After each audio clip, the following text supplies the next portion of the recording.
Hare Krishna, Mataji. Hare Krishna, Prabhu. Hare Krishna, everyone. Please accept my humble obeisances. I will first start with Jai Radha Madhava. Jai Radha Madhava Kunja Bihari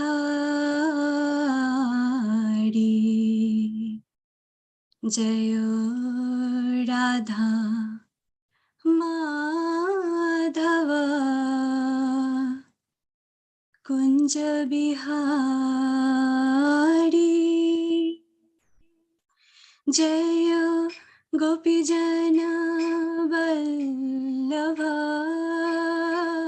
Girivarodhari Jaya Gopijana Vallabha Girivarodhari Gopijana Vallabha Jaya Girivarodhari Jaya Girivarodhari Jaya Gopijana Vallabha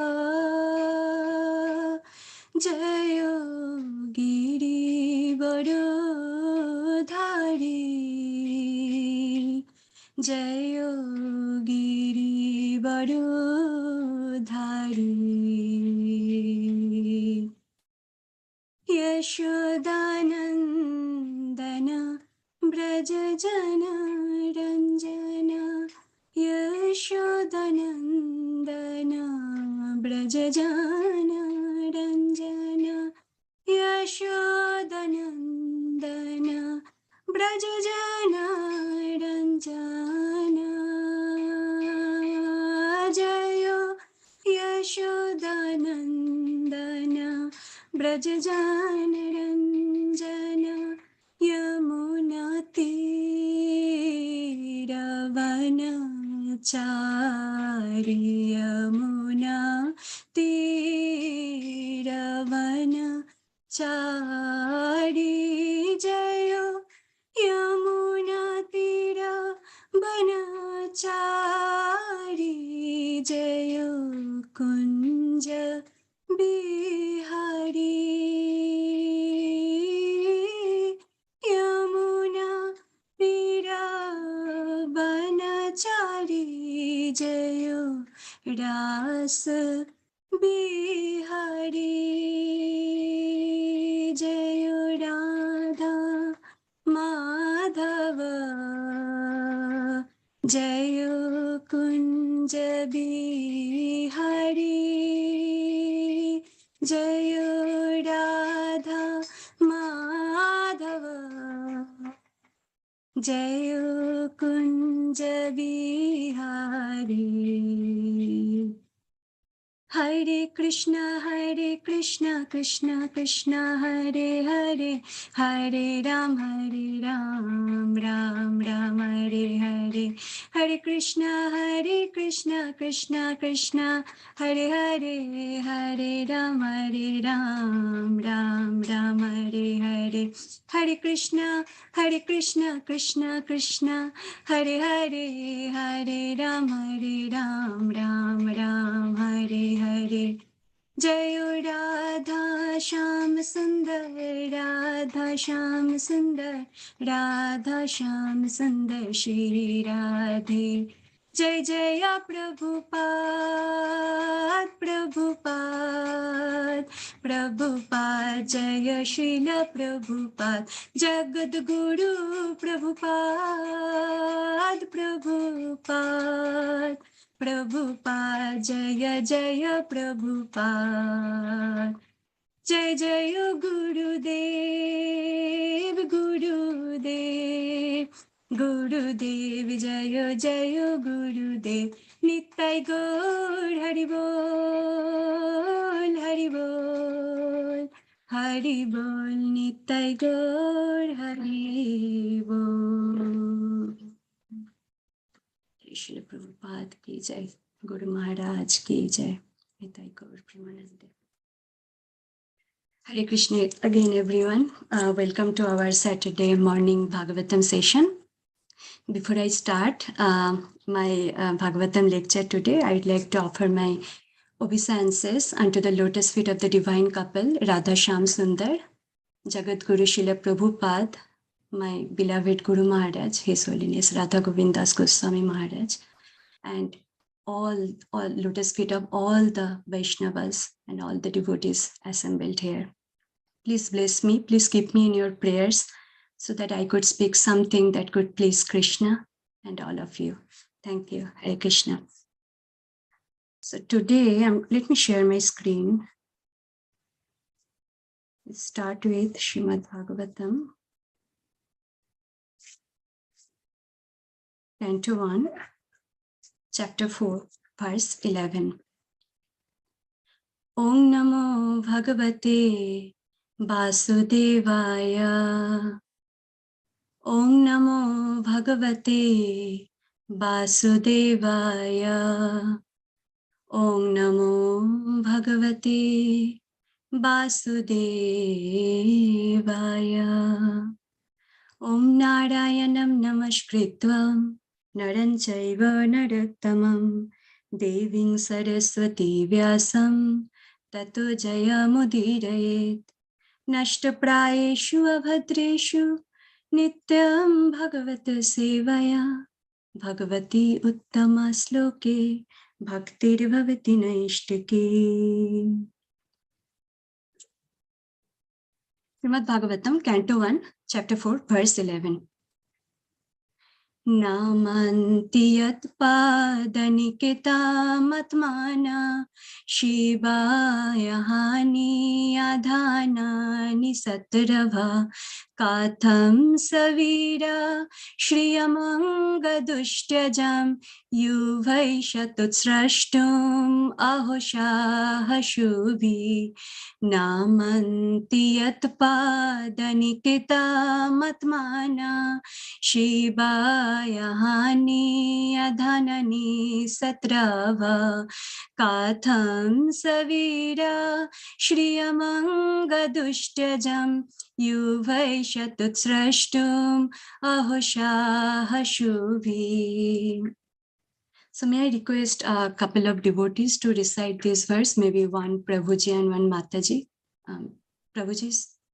Namanti yatpadaniketam Shivaya hani adanani shatravaha Katam saviraha Shriyamanga dushyajam युवै सतो स्रष्टुम् अहो सहा सुभिः. Thank you, Prabhuji. Mataji's. Hare Krishna Mataji. Hare Krishna. नमन्ति यत्पादनिकेतमात्मनः शिवायाः नियतनानि सत्रवः कथं सा वीरः श्रियाम् अङ्गदुष्ट्यजाम् युवै सतोस्त्रस्तुम् अहो सहासुभिः. Thank you so much, Mataji, for chanting. Translation and purport by His Divine Grace Srila Prabhupada. Prabhupada ki jai. Translation. He was such a great emperor that all his enemies would come and bow down at his feet and surrender all their wealth for their own benefit. He was full of youth and strength, and he possessed kingly opulences that were difficult to give up.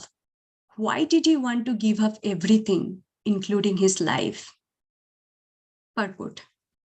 There was nothing undesirable in his life.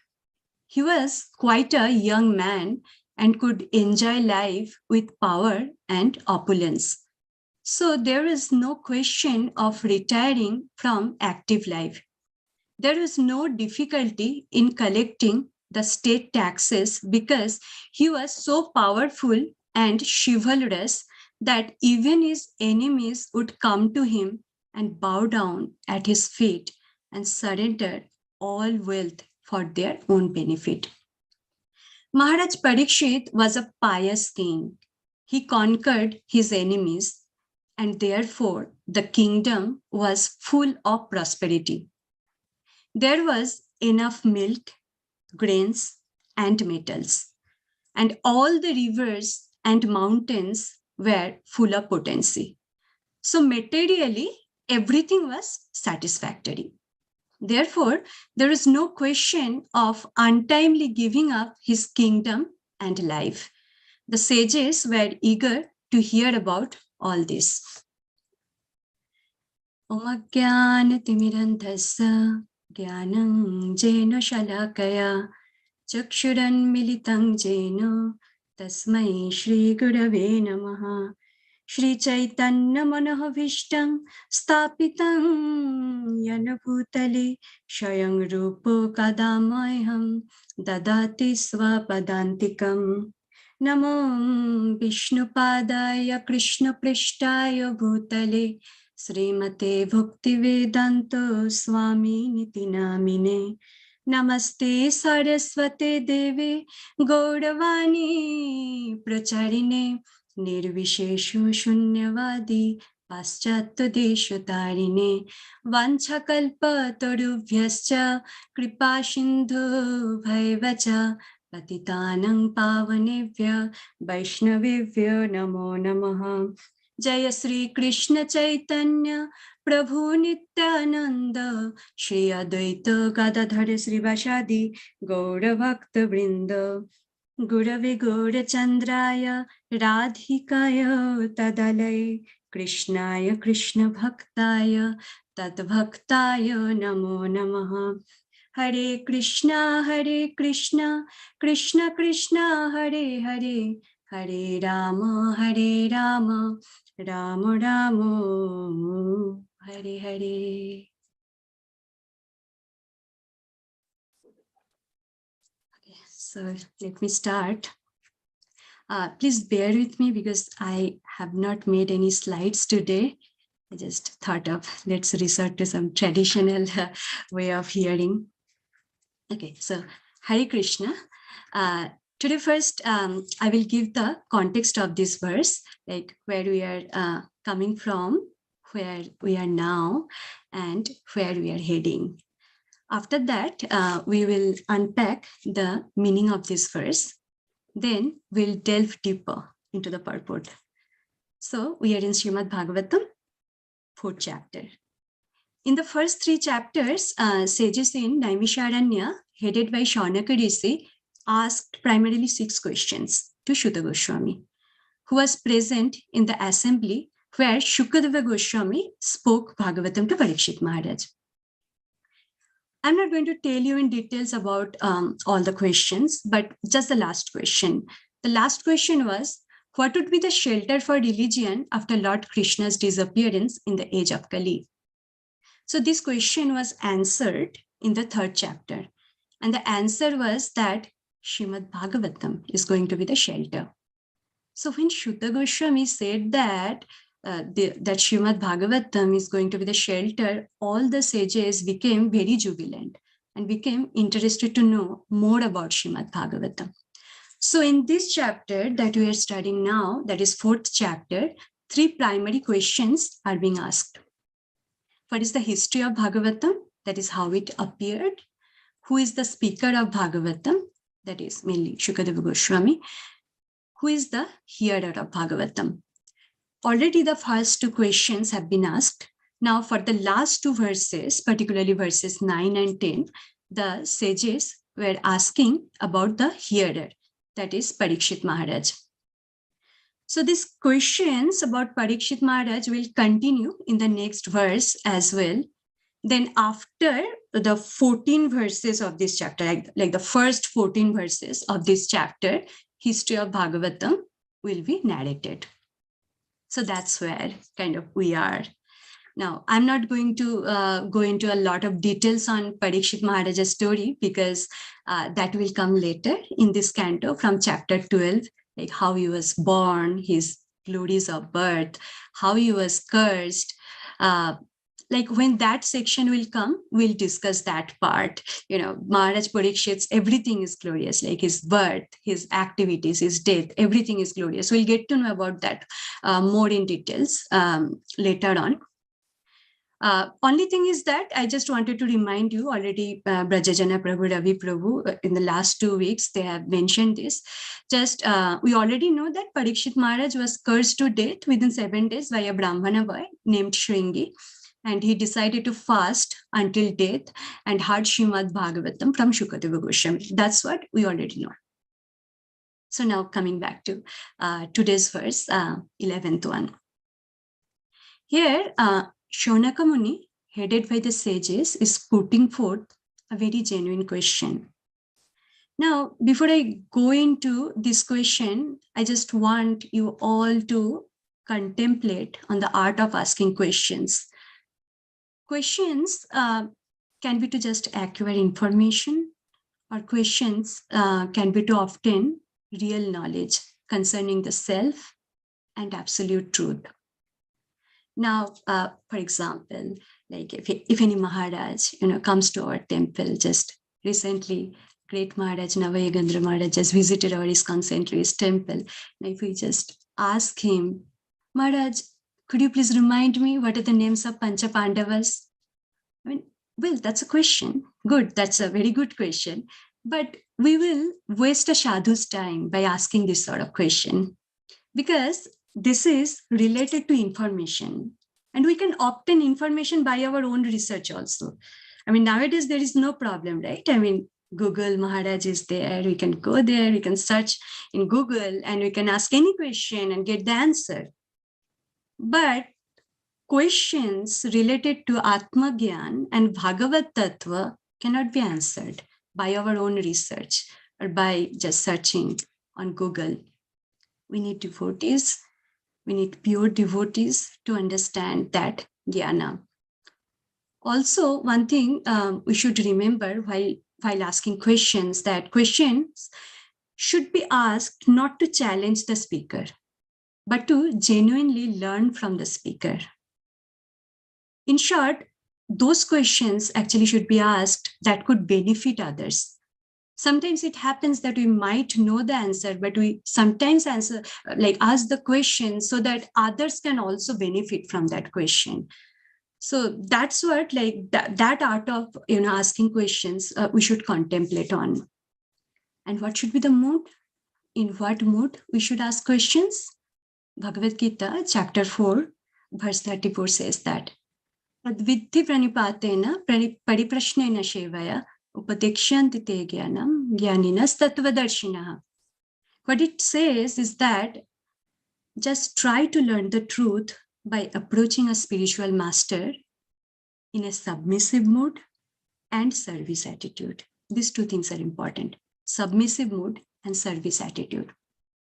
So that's how Shonakadi rishis were asking questions to Sutta Goswami. Now they were asking the king who is Veera. Veera means chivalrous, very valorous, courageous. Shriyam, full of opulences. Dushtyajam, insuperable. Now, what is the meaning of insuperable? Means he who cannot be surmounted or surpassed. He who cannot be conquered. Parikshit Maharaj was unconquerable king. And who is Yuva? Yuva means youthful or young. What happened to that king that he wanted to give up everything? They were asking. It's a genuine question. All the qualities like Veera, Shriyam, Dushtyajam, Yuva, all these qualities were there, and he is youthful. What happened to that king that he wanted to give up everything? Now, it is kind of reminding me when we come to Krishna consciousness, our friends, our family members, what they ask, what happened? Right? Once upon a time, we had to face these problems, right? I remember that when I came to Krishna consciousness, I was that time doing my graduation in India. And all my friends asked, any health problem? Any breakup? Just by looking at my tulasi mala and my food habit, like I started taking prashadam, people just got amazed. So I was like, no, nothing happened. It's just Brahmanda Brahmite Kona Bhagyavan Jeev, Guru Krishna Prasade Pai, Bhaktilata Bij. Chaitanya Charitamrita Madhya Lila, chapter 19, verse 151. By the mercy of Guru, the spiritual master, and Krishna, you get the seed of the creeper of devotional service. We all once got this mercy of Prabhupada. And that's why we are all here. So we should be very grateful, because since ages, we have been just wandering throughout the entire universe. But we are fortunate enough now that we have received the Guru Kripa. So I told my friends, nothing happened, my dear. It's just before now, I was thinking that this world and this material world I'm staying in, it's so natural. Although I was in continuously anxiety, sometimes happiness, but I was thinking that, oh, this is the adventure of life, but never realized that it's not a very congenial situation or not a very natural position for human beings to stay in. Didn't realize that thing, but one day Prabhupada's mercy happened. So that's why I've started to realizing. So just said that. Anyway, so, come back again to the verse from my life story. So the sages were amazed. They were expressing utter surprise by the word aho, means Why they were surprised? Because all kings from every place of this universe came near to the throne of King Parikshit, offered a lot of wealth to him, and prostrated also with a view to get their offenses mitigated. The sages were literally amazed that even the enemies means Shatrava, that word has been used in this verse. The sages were literally amazed that even the Satrava enemies used to prostrate to the feet of King Parikshit.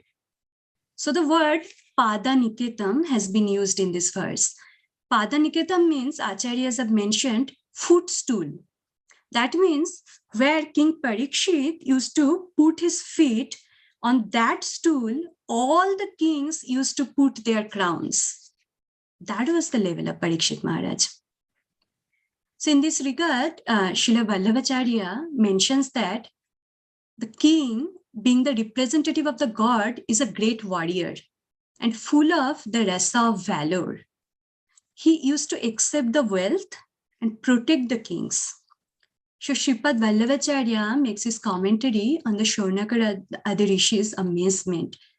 The rishis were thinking, how come that great warrior of super valor is now sitting on the banks of the Ganges river? He has already taken a vow of fasting until death. The rishis were thinking, isn't that wonderful? And also they were thinking, Shripad Vallabhacharya says that also, isn't that shameful? Now, why shameful? Vallabhacharya explains that in this world, we do come across persons who have taken a vow to fast unto death for either wealth or as an act of dependence. So two reasons he is mentioning that. We do come across persons who have taken a vow to fast until death for either wealth or as an act of repentance. But now King Parikshit has given up his vast kingdom, and his fast unto death cannot certainly be to attain wealth. I mean, the rishis were very much sure about that. They were thinking it's very difficult to give up one's life also along with wealth. Now, only thieves are prepared to give their life for attaining wealth, right? Thieves are ready to take any dangerous step, just to attain wealth. They can bargain their life, they can risk their life. But the amazing thing is that King Parikshit was prepared to give up his life after having given up his wealth earlier. Now, Vallabhacharya further explains that moreover, King Parikshit was still youthful. It's not that it's very old, it's youthful. Usually, no youthful king is prepared to give up the emperorship of this world. But still, it's a truth that he did give up the wealth of his vast empire. And through the word aho, that is utter surprise is expressed here. The rishis were thinking, even with a view to attain the other worlds of an auspicious nature, or as an act of repentance, a devotee of Lord Vishnu should not resort to fast unto death. This is not the characteristic of a devotee of Lord Vishnu. A devotee is always expected to keep and protect his life. Why? His life is not his property. It's Krishna's property. Everything belongs to Krishna. So that's why the rishis were asking then, why this thing happened? What happened that Maharaj Parikshit took this kind of extreme decision? So that is kind of the translation, the meaning of this verse. That is kind of the context of this verse. Now, little bit, let's delve deeper into Prabhupadaji's purport. What Prabhupada is trying to say. He's basically talking about the nature of Vedic society. In Vedic society, the custom was that if a king attacks and the other king is defeated, then that defeated king would surrender to that victorious king. Now, the victorious king would give protection to that defeated king in exchange of servitude. Also, the victorious king would even help mitigate the defeated party's offenses and sins. So that is actually called Vedic monarchy, monarchical system. So in that monarchy system, small kings were under the greater kings, then the greater kings are under the monarch, and ultimately all the kings under a ruler of the greatest king. So Parikshit Maharaj was that ruler under whom everybody surrendered. Now, even most importantly, we'll see that Srila Prabhupada mentioned that Parikshit Maharaj was not only ruling the kings, but everything. That is ocean, rivers, mountains were under his control and full of potency. Also, the entire society was happy. On time, regulated and necessary amount of rains, sunlight, crops, fruits, milk, metals were available. That means what? All the demigods were satisfied. We know that demigods are the administrative agents of the Lord. They supply the necessary elements, for example, rain, sunlight, etc. to us. So the citizens did not have to worry about anything. They were happy. So that was the beauty of the Vedic society. Now, if we look at today's modern civilization, what do you see? Monarchy is not there. We are in so-called democracy. But the question is, are we really in democracy? The Democrats are not properly trained and they don't have any spiritual vision. Srila Prabhupada says that without the spiritual vision, that is a sham democracy. Democrats are basically plunderers. It's a degraded civilization of sense gratification. And we see many proofs regarding that. Do we really have freedom? What do you think? Do we really have freedom? No. You just post one negative word about any political leader, specifically any Indian political leader, next day your social media account can be banned. You can be behind the bars. In Vedic society, people even go up to the king, walk up to the king and ask why a certain decision has been made.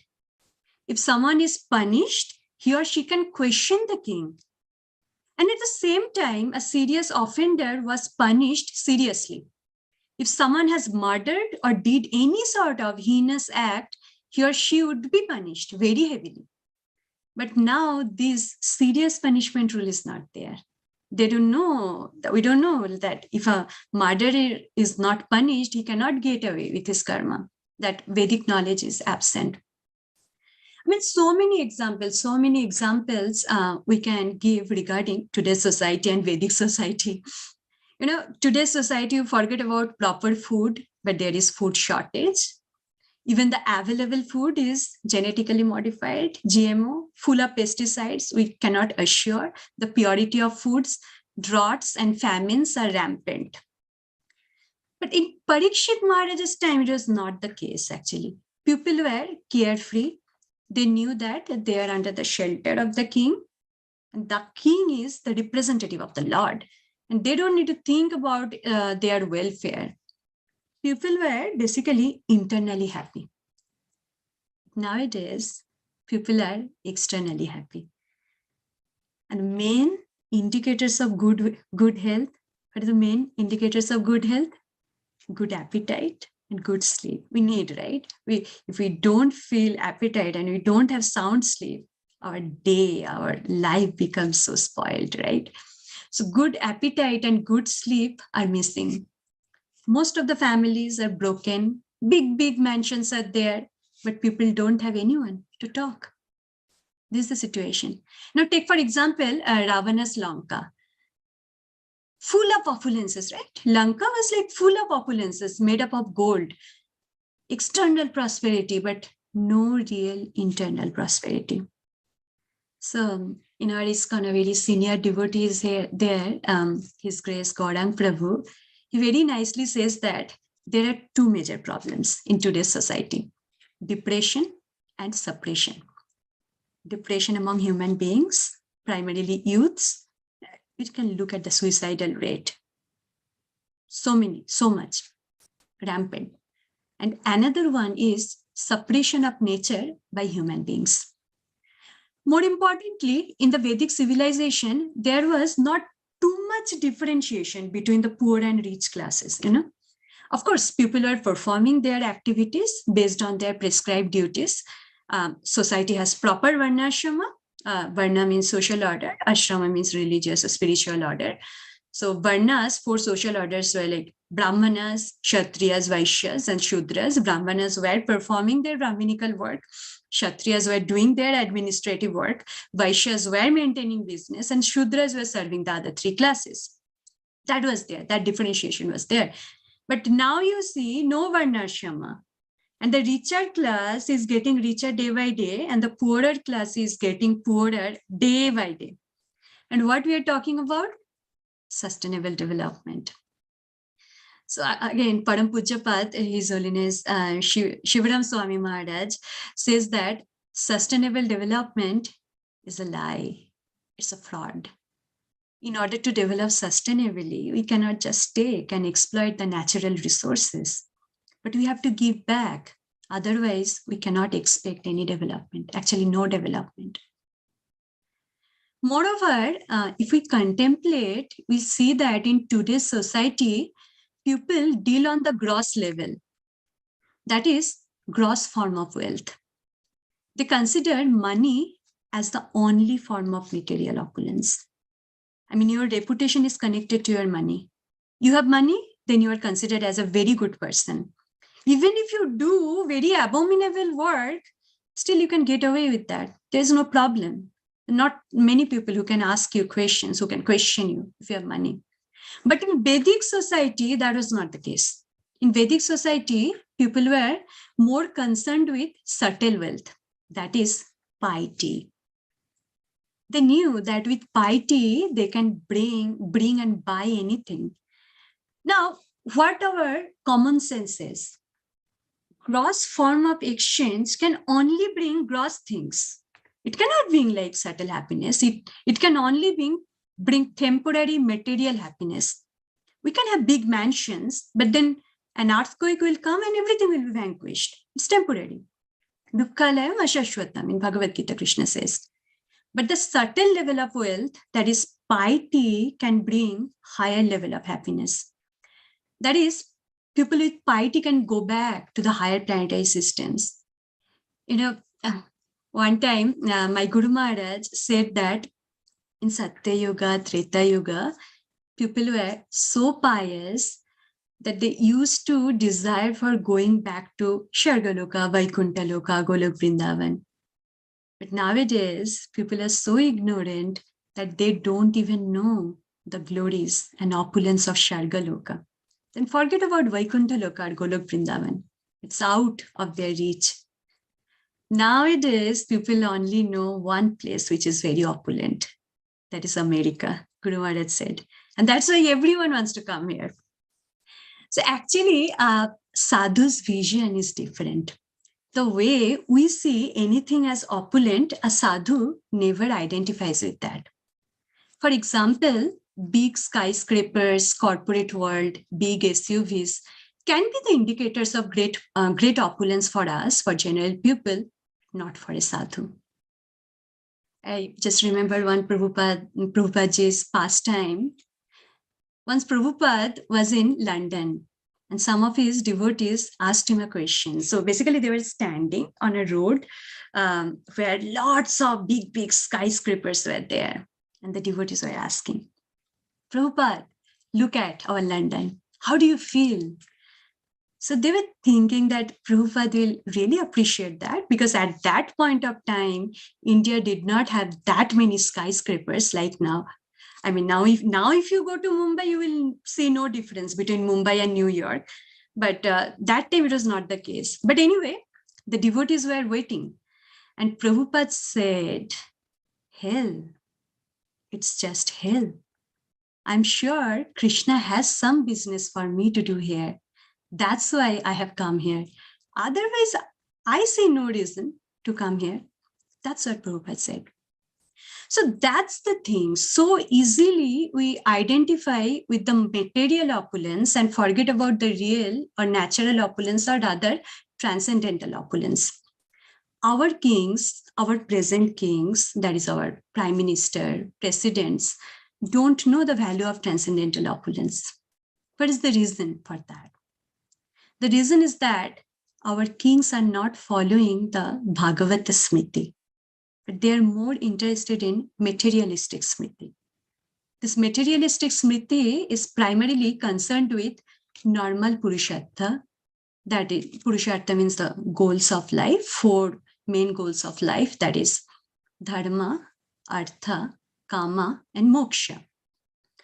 Now, if you deeply analyze it, you will see that Dharma and Moksha have already taken backseat. Dharma means religious principles and Moksha is like liberation, have already taken backseat for most of the people. Only 2 things matter for people. That is Artha and Kama, economic developments and sense gratification. That only matters. But in Vedic society, in Parikshit Maharaja's time, even if you see all the pious kings' time, like Yudhishthir Maharaj, Ambarish Maharaj, Prithu Maharaj, all of them were trained on the codes of Dharma. And they used to follow the Bhagavata Smriti, that is Param Purushartha. And this Param Purushartha adds one extra Purushartha to those Dharma, Artha, Kama, and Moksha. And that fifth Purushartha is the love of Godhead, Krishna Prem, our ultimate prayojan. All these pious kings knew that if they follow this Pancham Purushartha, then automatically secondary benefits, that is natural opulence or what we call material opulence, will come. We don't need to separately endeavor for that. So the kings were more interested in following the Pancham Purushartha by aligning with the pillars of religion or codes of religion. That is Satyam, Daya, Tapa, Saucham. And that is the reason Srila Prabhupada established the 4 regulative principles in our ISKCON community. That is no meat eating, no gambling, no intoxication, and no illicit sex. So that is what I understood from this particular purport. Now, a purport can be read literally, that is just on the surface level, or internally or interpretative level. 2 things, like surface level and interpretatively. Now let's little bit go beyond the explicit words of Prabhupada that is written in the purport. Actually, ISKCON devotees should be philosophers. We should not only see the explicit meaning of the purport, but also the internal meanings that Prabhupada intended to say. Shravanam, good, Kirtanam, good, also Mananam. And Mananam means, we remember, we contemplate on that and try to understand the intent as well. So what I understood is that Prabhupada also intended to talk about Parikshit Maharaja's mood. What was Parikshit Maharaja's mood? Prabhupada says in the purport that there was nothing undesirable in his life. That is Parikshit. His means Parikshit Maharaja's life. Now, so what is desirable and undesirable? It is very subjective. It varies, right? From time to time, from context to context. I mean, for a thief, the desirable thing could be to get an opportunity to steal in a house. For me, at this point of time, most undesirable thing would be if my throat gets choked, I will not be able to talk. I'll not be able to give this lecture. So that would be undesirable. It's very subjective, but when we give or submit ourselves unto the lotus feet of Krishna, there is nothing desirable or undesirable in our life. Whatever Krishna desires, that is our desirable. So that was Parikshit Maharaja's mood, actually. And that kind of actually teaches us like on how much or to what extent are we ready to desire to give ourselves to Krishna consciousness. So let's a little bit analyze more on Parikshit Maharaja's mood. Basically, Parikshit Maharaj always considered material opulence as not even a single drop compared to the lotus feet of the Supreme Lord. That consciousness Prabhupada is mentioning in the purport. So, what is the consciousness of a pure devotee? It is mentioned in Srimad Bhagavatam, Canto 3, Chapter 25, verse 37. Atho vibhutim mama maya nivastam aishwaryam ashtangam anuprabhritam shriyam bhagavatim vashprihayanti bhadram parashyametu ashnuvate tu loke. It is said in Srimad Bhagavatam that a pure devotee never desires for anything, never desires for any highest benediction, like obtaining upper planetary systems, including Satyaloka. He does not desire for 8 material perfections obtained from mystic yoga.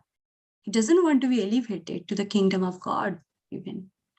That has been substantiated in Narada Pancharatra by Narad Muni, Bhagavad Gita by Krishna, and Bhakti Rasamrit Sindhu by Rupa Goswami. In Bhagavad Gita, chapter 8, verse 16 says that Avrambha bhuvana loka punaravartina arjuna mamu petya tu kunteya punarajanmana vidyate. From the highest planet in the material world down to the lowest, all are places of misery, wherein repeated birth and death take place. But Krishna says that, O Kunteya, O son of Kunti, that is Arjuna. He's addressing Arjuna as O Kunteya, Kunti, son of Kunti.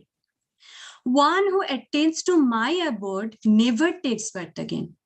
So a pure devotee knows this thing. Then why would they aspire for Shargaloka happiness or any other kind of material opulences?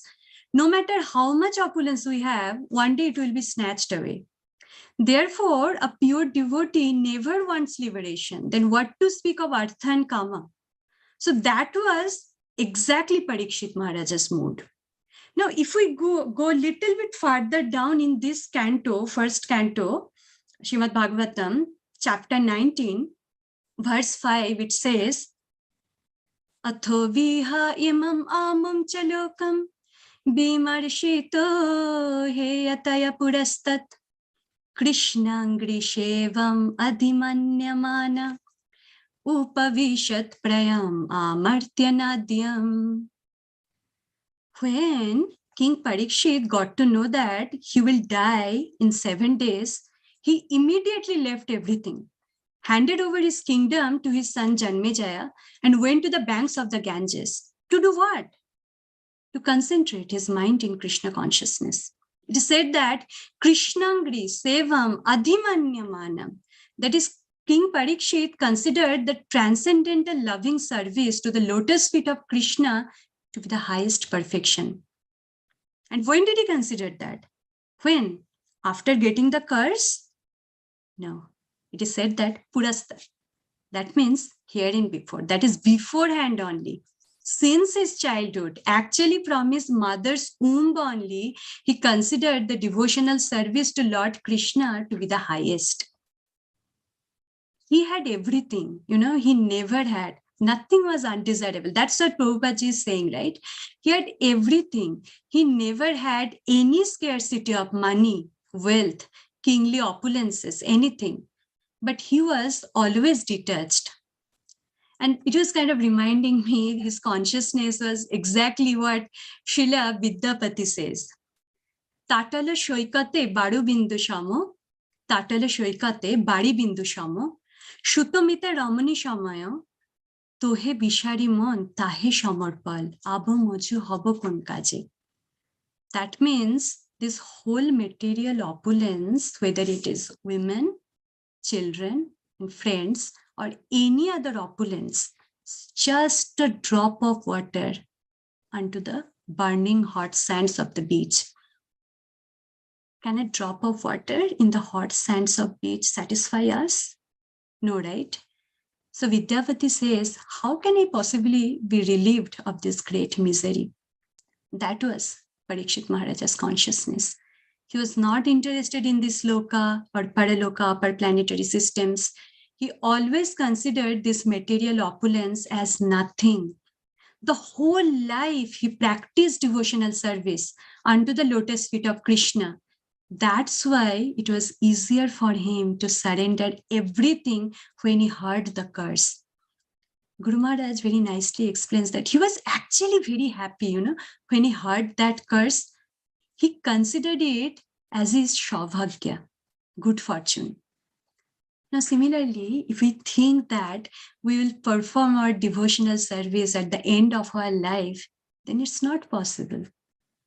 Day by day, our life complexities will increase. There won't be any time when we can say that we will be completely free to do our devotional service, like nothing, we'll only chant. This thing is never going to come. We'll have diseases, old age, so many things. So we have to start from today. So this life is a preparation. For what? Enjoyment? No. It's for death.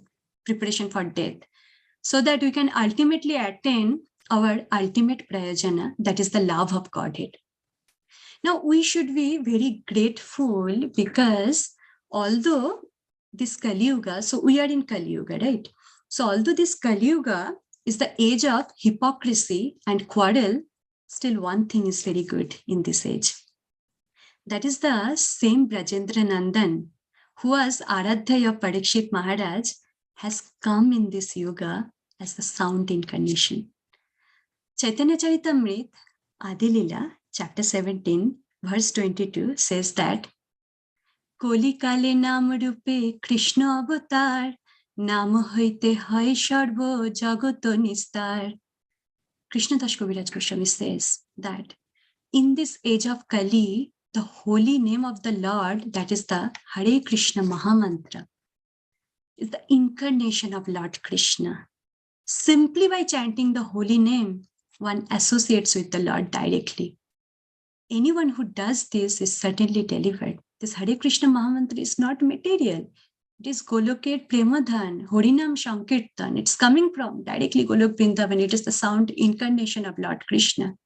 And if we do it, we'll be certainly delivered. That's what Krishna Das Kaviraj Goswami is saying. What more assurance we need? We just have to follow the Mul Mantra. Chaitanya Charitamrita Adilila, chapter 17, verse 21, what says that Hare Nama, Hare Nama Iva Kevalam, Kalau Nastaiva Nastaiva Nastaiva Gatiranyatha. In this age of Kali, there is no other means for self-realization than chanting the holy name, chanting the holy name of Lord Hari.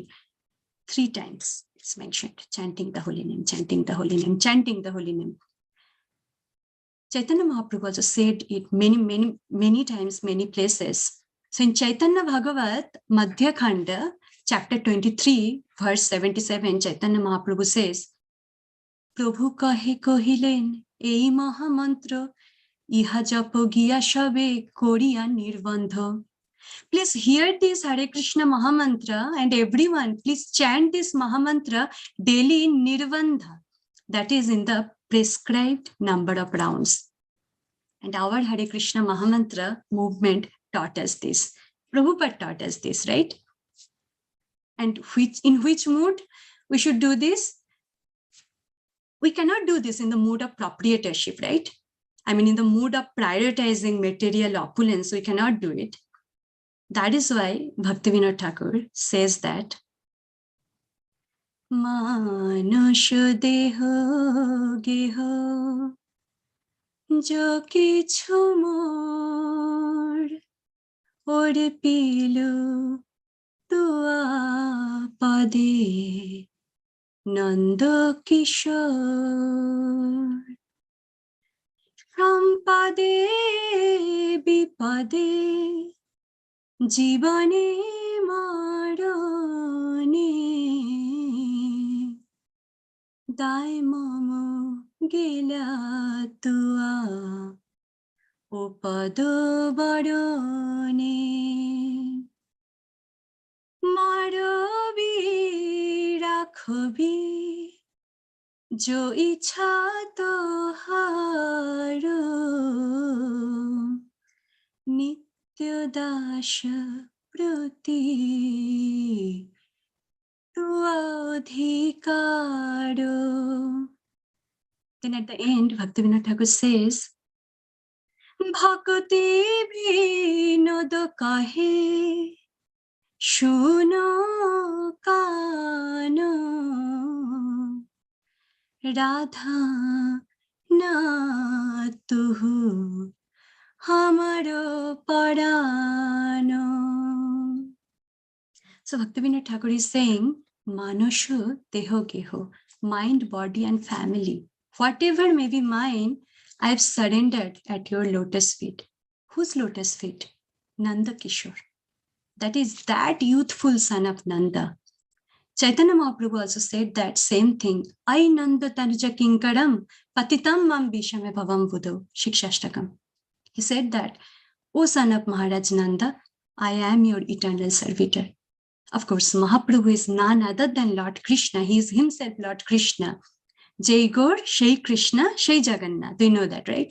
He's just teaching us how we should pray. So our Aradhya should be that Nanda Kishore. And then Bhaktivinoda Thakur says, Sampade Bipade, in good fortune or in bad, Jivane Marane, in life or at death, all my difficulties have disappeared by choosing those feet of yours as my only shelter. Exactly Parikshit Maharaja's mood, right? I mean, death was imminent in 7 days for him, but he did not consider it as difficulty. Then Bhaktivinoda Thakur continues that Marobi Rakhobi, slay me or protect me, your wish. You are my master, and I am your eternal servant. And lastly, he says, Thakur Bhaktivinoda says that, O Kana, please hear me. O Lord of Radha, you are my life and soul. So that mood was there in Parikshit Maharaja's character. That consciousness, that is, O Radhanath, you are my life and soul. That consciousness was there throughout his life. And that is why he was able to surrender. We learned this from him, and our goal also should be to imbibe this mood in our life. And with this mood, I would like to conclude here just a little bit summary what we discussed today. How to ask questions, why the sages were amazed of Parikshit Maharaja's renunciation, what is the difference between Vedic society and modern civilization, what was Parikshit Maharaja's mood, and how we should imbibe that mood. In the next verse, the sages would continue asking the reasons for Parikshit Maharaja's renunciation. The amazement would be expressed continually. So please stay tuned with us. So many nectarian verses are coming. And at this point, I'd like to thank all of you for tolerating me for the past 1 hour. Some of the things that I have said, I have not realized in my life. I've just said this thing, but I have taken this class as an opportunity to imbibe this mood in the future. And last thing is that, due to my less intelligence, I do not have proper understanding of Gaudiya Vaishnava philosophy. So I'm 100% sure that I have made many, many mistakes in the past 1 hour. So why don't you all take some time, next few minutes, to correct me, to share your self-realization, or to share any questions. Thank you. Hare Krishna.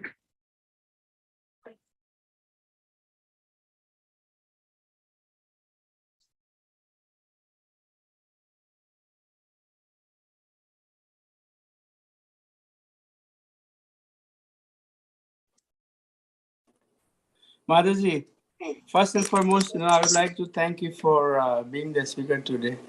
And as I have been trying to associate with you, this is my observation that whatever you say, it comes from your heart. And bhakti is basically not the work or not the kind of activity that can be done on the intellectual level or by any other way. It's heart to heart type of relationship. So really appreciate whatever you say from your heart, and every word that comes out from your lotus mouth, it's very much like with your heart. So that's very inspiring. And you made so many excellent points. So I think you can be, definitely one of the good speakers of our Sunday feast. We need so many, speaker and preacher for our society. And this is a forum where I would like to invite many of you. I see many of you are here who can be a good speaker in future. So if you'd like to be, basically one of the preacher, if you want to start practicing how to give lectures and all of that, this is a great forum. We can start, putting you on the Bhagavatam morning class, and then slowly and slowly, if you desire, you can start giving Sunday feast, classes too. We need so many devotees to help us. So Mataji, I'm so amazed, so happy to, hear your realization, and thank you so much. I will let other devotees to, ask questions and share their realizations. Thank you, Mataji. Dandavats. Hare Krishna. Hare Krishna Prabhuji, thank you so much for your encouraging words. Now I'm actually falling short of words because what you said, I actually don't deserve it, Prabhuji, But and I'm also not able to express my heart properly. I'd like to just little bit borrow from Bhaktivinoda Thakur. What is my condition is like, Amito Kangal, Krishna Krishna boli, dhai tavo pache pache. Ohe Vaishnava Thakur, Dayar Sagar, Edashe Koruna Kori. That's what my situation is. And thank you all who have said all these great comments. And I'm amazed that Lal Gopal Prabhuji said that. Prabhuji, you have actually helped me, motivated me at every step, to come to this point. So like my obeisances unto your lotus feet and all lotus feet of Lal Gopal Prabhu and all the devotees. Thank you so much. And yeah, other devotees, if you have any questions or comments, please share. Mataji, Hare Krishna. There is one question in the chat, I think. Oh, chat. Okay.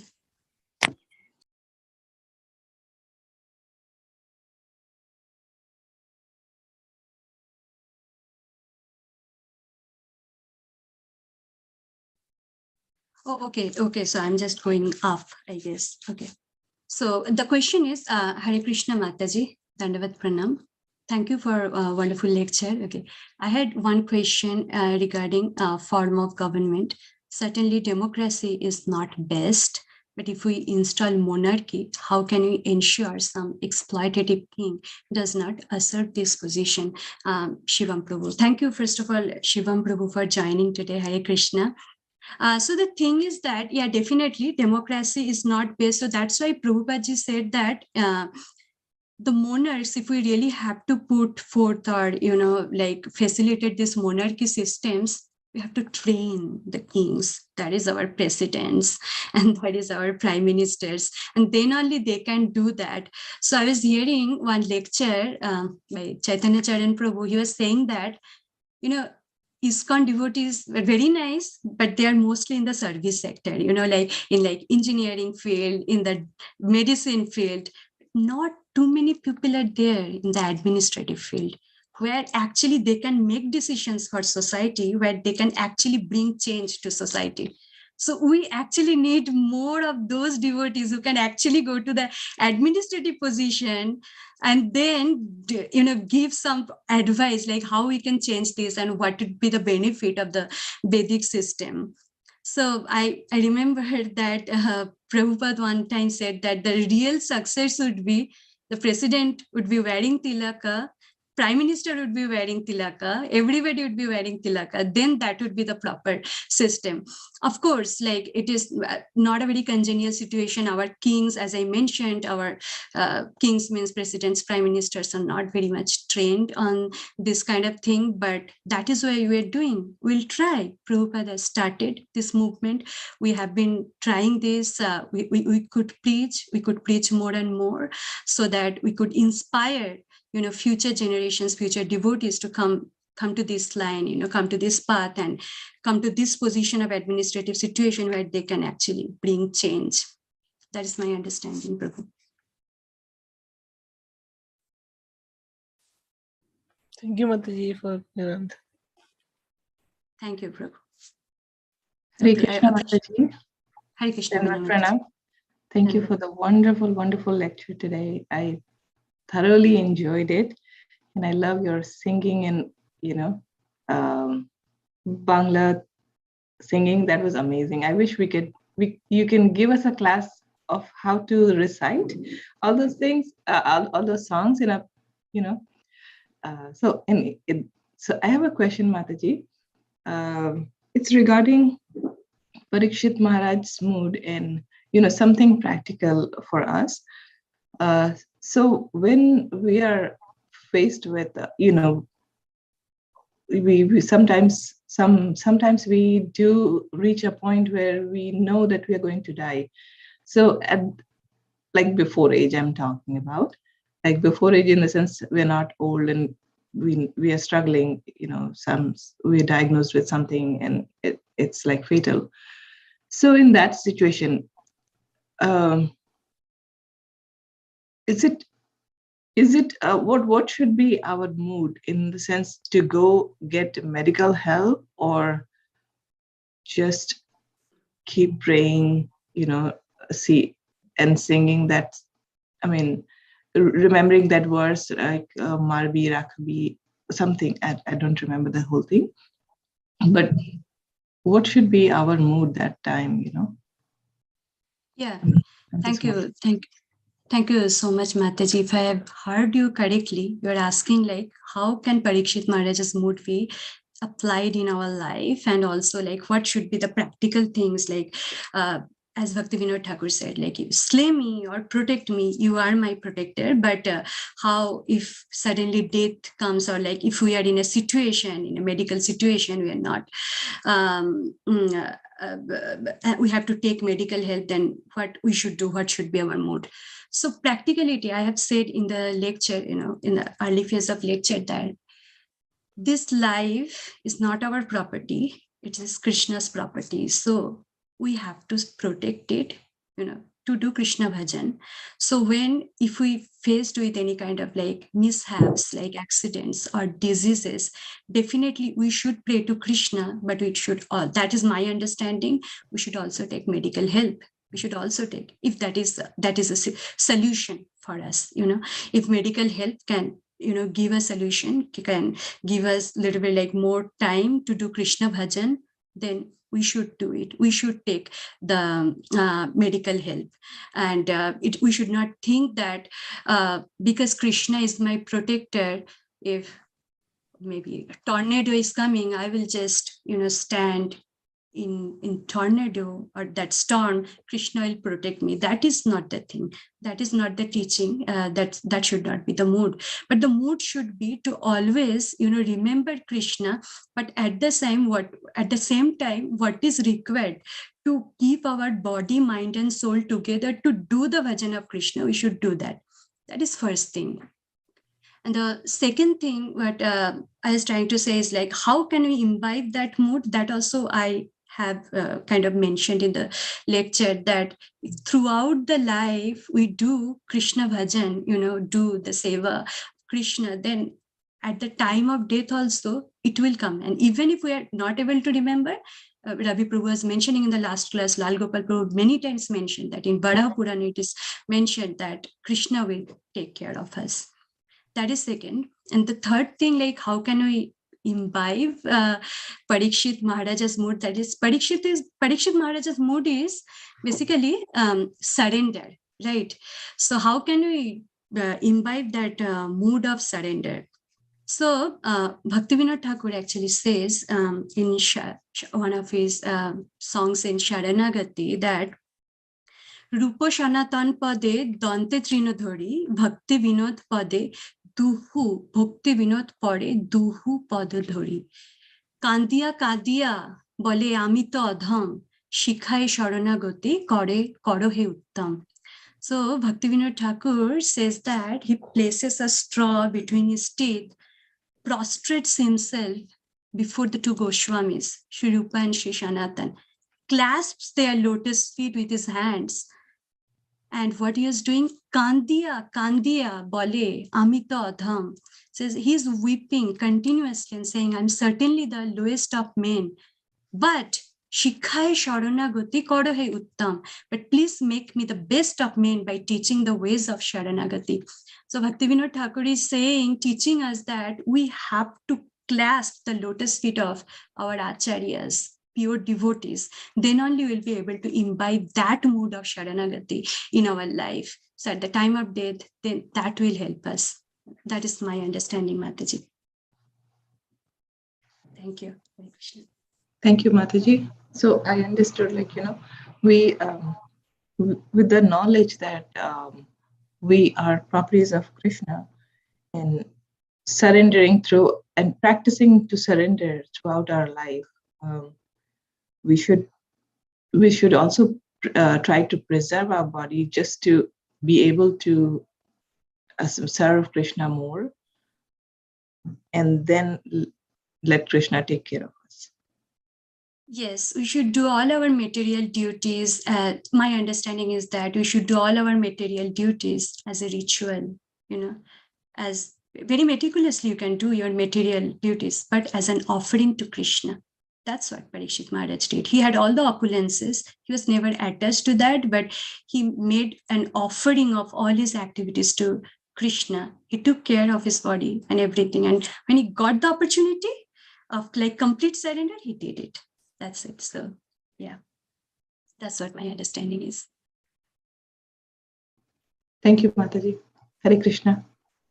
Thank you. Thank you for your question. So it's 8:08. Does anyone have any concluding remark or anything? Hare Krishna, Maharaja. Oh, Hare Krishna Mataji. Dandavat Pranam. Dandavat Pranam, Swamiji. Wonderful class. It felt so like you took us somewhere else. The flow was so good. We wanted to keep hearing. You said, you don't have any realization, but everything what you spoke was not from the book. It was kind of felt like it's all your realizations, Maharaja. Wonderful class. I just have one question. I don't know if I want to call it as a question or a comment.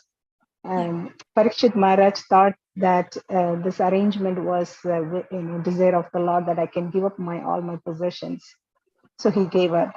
But in our case, sometimes voluntarily we are not able to give up.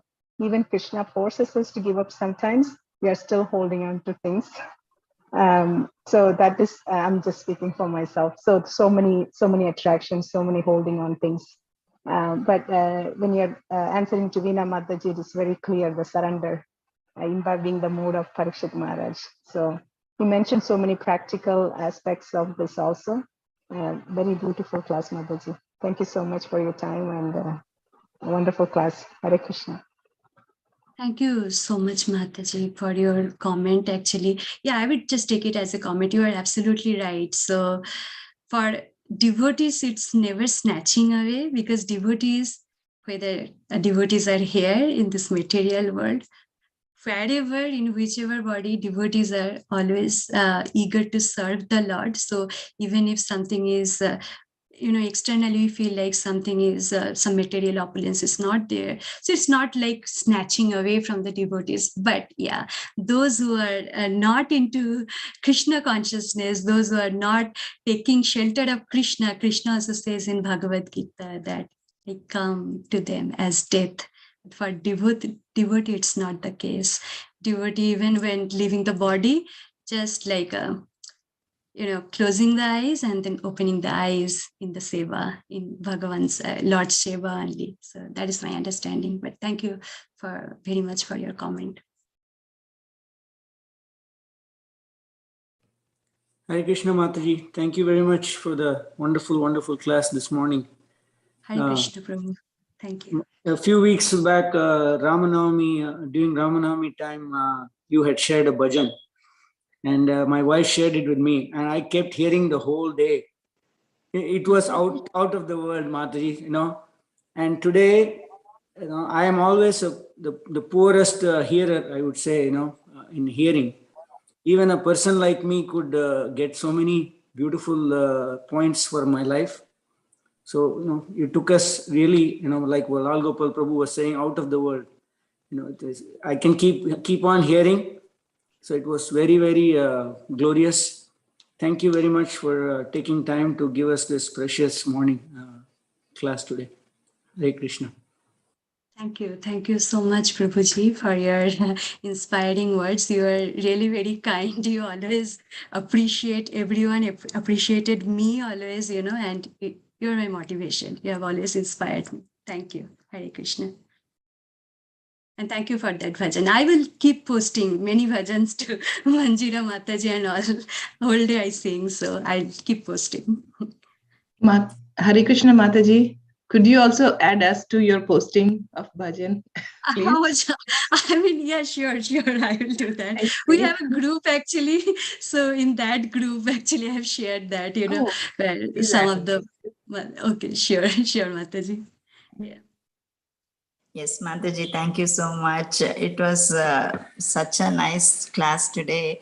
You taught me to, not be satisfied, but just keep building and giving in service of the Lord. You kept on so beautifully offering, Mataji. Thank you so much.